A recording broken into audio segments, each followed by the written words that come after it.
Assalamualaikum warahmatullahi wabarakatuh. Bismillah, alhamdulillah, wa ni'matillah, wa ala alihi wa sahbihi wa mawalah, wa la hawla wa la quwata illa billah ma ba'd. Semangat pagi anak-anak kelas 12. Ya insyaallah dirahmati Allah subhanahu wa ta'ala. Apa kabar semuanya? Sehat semua ya? Berharap kalian semua tetap sehat walafiat dan tetap semangat untuk belajar PJJ karena masih dalam suasana COVID-19, kalian tetap jaga untuk 5M 1D ya, prokesnya senantiasa kamu jaga dengan sebaik-baiknya agar kita semua terhindar dari wabah COVID-19.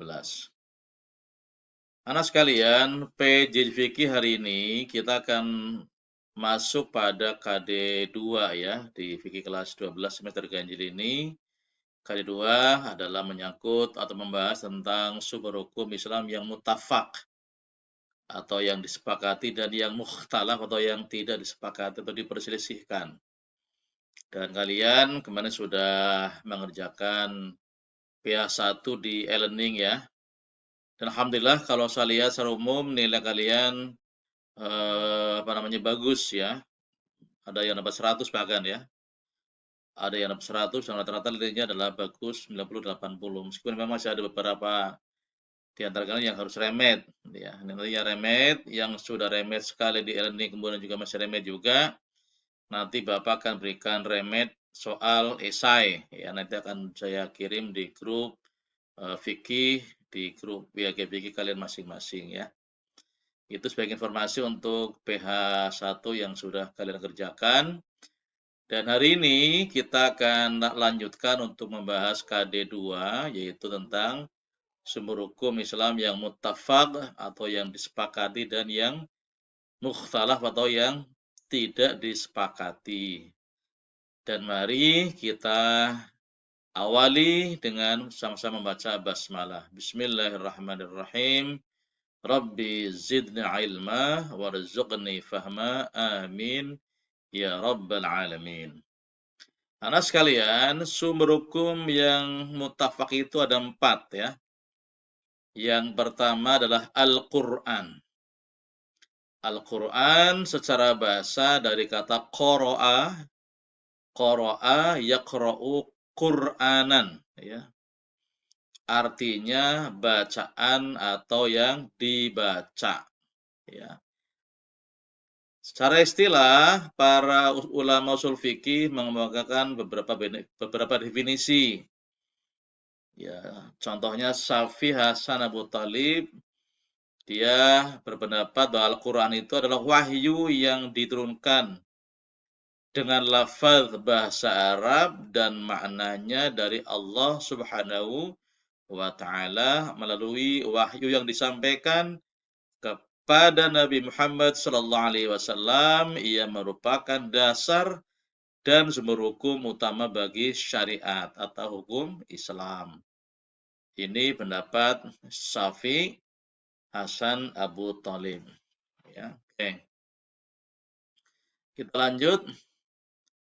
Kemudian Zakaria Al-Birri berpendapat bahwa Al-Quran atau Alkitab itu adalah kalam Allah Subhanahu wa taala yang diturunkan kepada Rasulnya Muhammad sallallahu alaihi wasallam dengan lafaz bahasa Arab, dinukil secara mutawatir dan tertulis pada lembaran-lembaran mushaf, ya.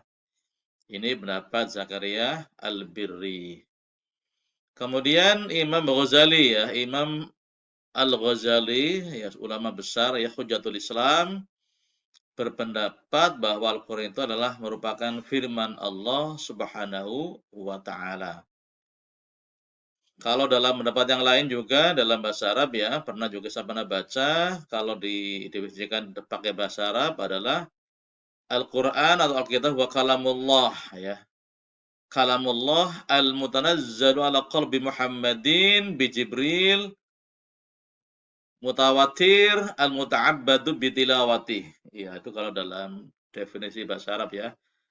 bahwa Al-Quran itu adalah firman Allah yang diturunkan kepada baginda Muhammad SAW secara mutawatir dan bagi yang membacanya bernilai ibadah. Ya, ini di divisi lain ya, di luar tayangan yang saya PPT ini ya. Nah, anak sekalian, intinya apa? Intinya adalah Al-Quran merupakan wahyu Allah Subhanahu wa Ta'ala yang diturunkan kepada Nabi Muhammad SAW dengan menggunakan bahasa Arab.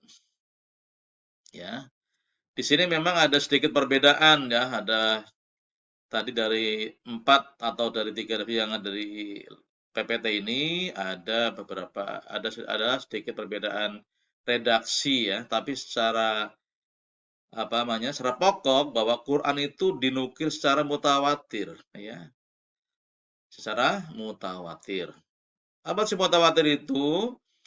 Mutawatir adalah diriwayatkan oleh sejumlah banyak orang di mana mereka tidak mungkin melakukan kebohongan atau berbuat bohong. Ya, jadi ketika Rasulullah mendapatkan wahyu Al-Quran dari Allah itu kan kemudian disampaikan kepada para sahabat Nabi.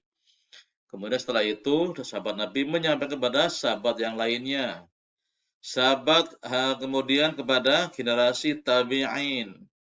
Kemudian tabi'in kepada generasi tabi'in dan seterusnya sampai kepada kita semua ya, yaitu melewati atau melalui mushaf Al-Quran yang sudah disusun ketika zaman Khalifah Utsman bin Affan ya gitu. Ini artinya mutawatir ya. Nah, anak sekalian, dalam kaitannya dengan sumber dalil dalam kaitan dengan sumber dalil di fikih atau ushul fikih, Al-Quran lebih sering disebut dengan Alkitab ya dalam jadi para ulama ushul fikih ini ya ketika menggunakan apa namanya istilah Al-Quran, mereka para ulama ushul fikih itu lebih suka menggunakan Alkitab ya. Hal ini dapat dipahami sebagaimana dalil Al-Quran di surah Al-Baqarah ya. Ayat berapa nih? Ayat 2 dan 3. Al-Baqarah surah kedua ya. Dzalikal kitabu la raiba fi hudal lil muttaqin. Ya, ini Alkitab kan. Kitab Al-Quran ini tidak ada keraguan padanya, petunjuk bagi mereka yang bertakwa. Al-Baqarah ayat 2 dan ayat 3. Oke. Kesimpulannya apa sekalian nih ya? Diulang lagi nih. Kesimpulannya bahwa Al-Quran itu merupakan kalam Allah yang diturunkan kepada Nabi Muhammad SAW dengan menggunakan bahasa Arab yang penukilannya atau periwayatannya ya disampaikan secara mutawatir tadi kan diriwayatkan oleh sejumlah banyak sahabat, banyak orang sampai ke kita di mana mereka tidak berbohong atau tidak melakukan kebohongan. Ya, jadi secara mutawatir dari generasi-generasi sampai sekarang kita terima sebagai mushaf Al-Quran. Dan saya tambahkan nih, bagi yang membacanya bernilai ibadah. Jadi kalau kamu misalnya membaca Al-Quran, maka akan mendapatkan ibadah dan mendapatkan pahala. Ya, bahkan hadis yang pernah kita sering dengar juga, satu huruf Al-Quran yang kita baca, itu dapat kebaikan-kebaikan dari Allah Subhanahu wa Ta'ala. Membaca bismillah saja yang hurufnya adalah 19 huruf, itu sudah mendapat 19 kebaikan baru basmalah saja, gitu ya. Makanya kita semua tidak boleh malas ya, tidak boleh malas membaca Al-Qur'an, harus tetap bersemangat membaca Al-Qur'an. Ini dulu lagi ya. Penukilan secara mutawatir itu apa di mana Al-Qur'an disampaikan kepada para sahabat, maka para sahabat langsung menghafal dan menyampaikannya kepada orang banyak. Dalam penyampaiannya tidak mungkin mereka melakukan kebohongan, sehingga kebenaran dan keabsahan Al-Quran terjamin dan terpelihara sepanjang masa serta tidak akan berubah sampai sekarang ya. Betapa banyak para hafid Al-Quran yang ada di mana-mana ya, di Indonesia, di Timur Tengah, di Turki, di Arab Saudi, ya kan, di Mesir, di Indonesia, di Malaysia, di Brunei, itu banyak sekali orang-orang yang hafal Al-Quran. Jadi insya Allah Quran tidak akan pernah berubah sampai akhir zaman ya, sampai kiamat. Oke. Isi pokok kandungan Al-Quran ada 5 nih ya. Pokok isi Al-Quran itu ada 5. Pertama adalah tauhid. Tauhid menyangkut apa namanya? Akidah keimanan ya, mengesahkan Allah. Yang kedua adalah ibadah. Ya, ibadah kita ini ada sholat, ya ada puasa Ramadan, ada haji, ada kemudian bayar zakat, ini ibadah. Baik yang mahdhah maupun yang ghairu mahdhah yang kita bahas di KD1 ya. Janji dan ancaman yang ketiga, al-wa'du wal wa'id ya, al-wa'du wal wa'id, janji dan ancaman. Janji janji masuk surga bagi orang-orang yang beriman dan bertakwa, beramal soleh. Ancaman neraka bagi orang-orang yang kafir, yang berbuat maksiat, berbuat dosa, ya. Sampai meninggalnya tidak taubat, maka diancam dengan neraka. Itu janji dan ancaman. Yang keempat, jalan mencapai kebahagiaan dunia dan akhirat. Allah berikan apa namanya? Berbagai penjelasan Al-Qur'an ya, bagaimana caranya supaya kita bahagia, selamat dunia dan akhirat. Kalau mau ya, kalau nggak mau ya silakan, tidak selamat. Dan yang kelima adalah riwayat dan cerita atau kisah umat-umat terdahulu. Ini merupakan pokok isi kandungan Al-Quran, ada 5 ya. Kita lanjut. Dasar kehujanan Al-Quran dan kedudukannya sebagai sumber hukum Islam ini di Al-Quran banyak ya. Antara di surah An-Nisa ayat 105 ya. Di sana Allah di sana berfirman, Bismillahirrahmanirrahim. Inna anzalna ilaikal kitaba bil haqqi litahkuma bainan nas bima araqallah wa la taqulil kha'inina khasima ya. Ini surah An-Nisa ayat 105. Nanti kalian bisa juga membuka Al-Qur'annya dan atau buku e-learning apa buku e-booknya ya.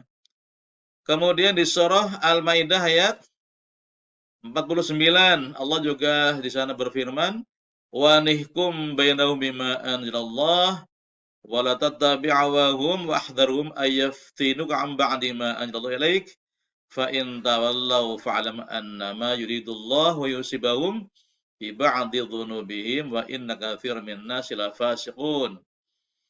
Ya, ini kamu bisa lihat artinya, ya ngecek lagi di Al-Qur'an, surah Al-Maidah ayat 49. Ini dasar ya, dasar sebagai dalil yang menjelaskan bahwa Al-Quran sebagai sumber hukum Islam. Al-Quran merupakan sumber hukum utama dalam Islam dan menempati kedudukan pertama dari sumber hukum Islam yang lainnya. Ia merupakan aturan dasar yang paling tinggi. Semua sumber hukum dan ketentuan norma yang tidak atau yang ada, seorang lagi nih, semua sumber hukum dan ketentuan hukum atau norma yang ada tidak boleh bertentangan ya, tidak boleh bertentangan dengan isi Al-Qur'an ya. Oke, lanjut. Pedoman Al-Qur'an dalam menetapkan hukum ini ya. Nanti insyaallah ini akan saya teruskan pada rekaman berikutnya ya, karena ini menggunakan rekaman yang memang dibatasi waktunya ya. Jadi pedoman Al-Qur'an dalam dalam menetapkan hukum nanti ada 3 ya. Dan nanti akan saya lanjutkan penjelasan ini pada rekaman berikutnya ya. Demikian sekalian, sementara rekaman yang ini pertama ini untuk KD KD 2 nih ya. Nanti untuk lanjutannya tunggu di rekaman berikutnya. Demikian, terima kasih atas perhatiannya. Assalamualaikum warahmatullahi wabarakatuh.